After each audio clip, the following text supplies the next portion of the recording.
Hi, இன்னைக்கு நம்ம பார்க்க போகிறது என்னென்னா நண்டு கிரேவி எப்படி செய்கிறதுன்னு பார்க்கலாம். ஜலதோஷத்துக்கு நண்டு கிரேவி பெப்பர் தூக்கலாக போட்டு செய்யும்போது ரொம்பவே ரிலீஃபாக இருக்கும். கண்டிப்பாக எல்லாருமே செய்து பாருங்கள். மழை நேரத்தில் இந்த மாதிரி நண்டு கிரேவி வச்சு சாப்பிட்றது ரொம்பவே அற்புதமான ஒரு ரிசல்ட்டை தரும். சூடு டைமில் நமக்கு உடம்பு ஹீட் ஆயிரும். அதனால் நம்ம காலநிலைக்கு ஏற்ப இந்த நண்டு செய்து சாப்பிடலாம். வாங்க வீடியோக்குள்ளே போகலாம். எப்படி செய்கிறதுன்னு பார்க்கலாம். நண்டு கிரேவி செய்கிறதுக்கு முதல்ல மசாலா ரெடி பண்ணிடலாம். அதுக்கு ஒரு மிக்சி ஜாரில் 1.5 டீஸ்பூன் நல்ல மிளகு முழுசாக எடுத்திருக்கேன். அது கூடவே நம்ம 1 டீஸ்பூன் சோம்பு இதில் சேர்த்துடலாம். சோம்பு சேர்க்கும்போது நல்ல ஒரு மணம் கொடுக்கும்.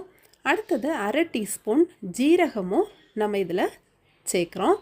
அதுக்கப்புறம் 1/4 கப் தேங்காய் துருகி நீங்கள் சேர்த்தாலும் சரி, இல்லைன்னா இந்த மாதிரி பீசஸாக சேர்த்து அரைச்சி மசாலாவை ரெடி பண்ணி வச்சிடலாம்.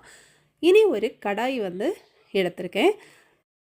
இனி நம்ம கடாயில் 4 டேபிள் ஸ்பூன் எண்ணெய் சேர்த்துடலாம். எண்ணெய் நல்லா சூடான பிறகு பெரிய வெங்காயம் 2 சின்னதாக நறுக்கி வச்சுருக்கேன். அதை இதில் நம்ம சேர்த்து நல்லா வதக்கி விட்டுறலாம்.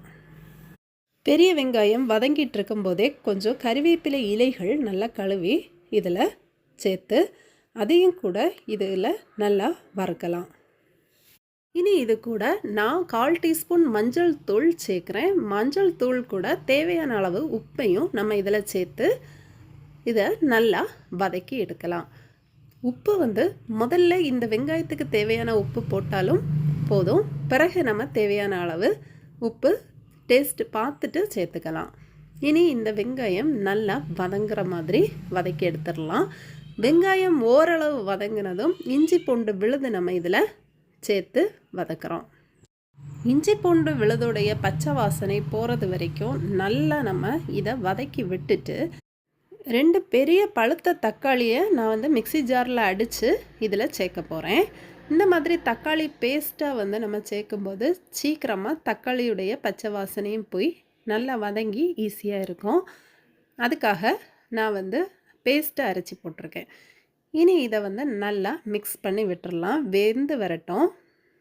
இந்த தக்காளியுடைய பச்சை வாசனை போய் இது வெந்து நல்ல எண்ணெய் பிரிஞ்சு வரும். அந்த சமயத்தில் 1/4 டீஸ்பூன் மஞ்சள் தூள், 1 டீஸ்பூன் மல்லித்தூள், அப்புறம் காரத்துக்கு ஏற்ப மிளகாய்த்தூள், இங்கே 1/2 டீஸ்பூன் மிளகாய்த்தூள் சேர்த்துருக்கோம். இனி இதை நல்லா மிக்ஸ் பண்ணி விட்டுறலாம். இப்போ வேறு மசாலா நம்ம சேர்க்க போகிறதில்ல. இதுதான் நம்ம நண்டு கிரேவிக்கு சேர்க்குற இந்த 3 மசாலா தான். இந்த மசாலாவோட பச்சை வாசனை போனதும் நல்லா கழுகி வச்சுருக்கிற அந்த நண்டை நம்ம இதில் சேர்த்துடலாம். சேர்த்துட்டு நல்லா மிக்ஸ் பண்ணி விட்டுறலாம். இப்போ நண்டு நல்லா மிக்ஸ் ஆகட்டும். இனி அப்படியே ஒரு 2 நிமிஷம் நல்லா வேக விட்டுருங்க. சிம்மிலே வச்சு வேக விடுங்க. நல்லா அப்போது அந்த வெங்காயத்தோடைய வாசனையெல்லாம் இந்த நண்டில் நல்லா நமக்கு பிடிக்கும். அதுக்கப்புறமா நம்ம அரைச்சி வச்சுருக்க அந்த தேங்காய் மசாலாவை இதில் சேர்த்துடலாம். அடுத்தது தேவையான அளவு தண்ணியும் கூட நம்ம இதில் சேர்த்துட்டு இந்த சமயத்தில் உப்பும் நம்ம செக் பண்ணிக்கலாம். உப்பு தேவையான அளவு சேர்த்து நல்லா கலக்கி விட்டுருங்க. இனி நல்லா அப்படியே இருந்து கொதிக்கட்டும்.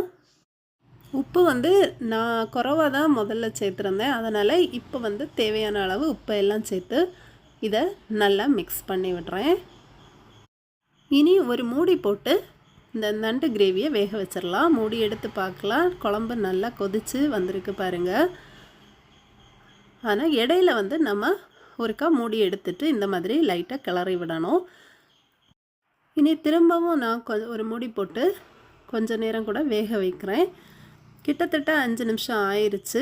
இனி எடுத்து பார்த்துடலாம். இப்போ பாருங்கள், குழம்புல எண்ணெயெல்லாம் பிரிஞ்சு நண்டு கிரேவி சூப்பராக ரெடி ஆயிருச்சு.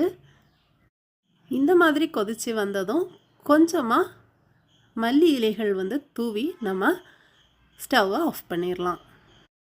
ரொம்பவே சுவையான இந்த நண்டு கிரேவி கண்டிப்பாக எல்லாரும் ட்ரை பண்ணி பாருங்கள். செய்து பார்த்துட்டு எப்படி இருந்ததுன்னு கண்டிப்பாக கமெண்ட்ஸில் சொல்லுங்கள். இந்த வீடியோ உங்கள் எல்லாருக்கும் பிடிச்சிருக்கோன்னு நம்புகிறேன். நம்ம சேனலை இது வரைக்கும் சப்ஸ்கிரைப் பண்ணாமல் பார்த்துட்ருக்கீங்கன்னா கண்டிப்பாக சப்ஸ்கிரைப் பண்ணுங்கள். நன்றி.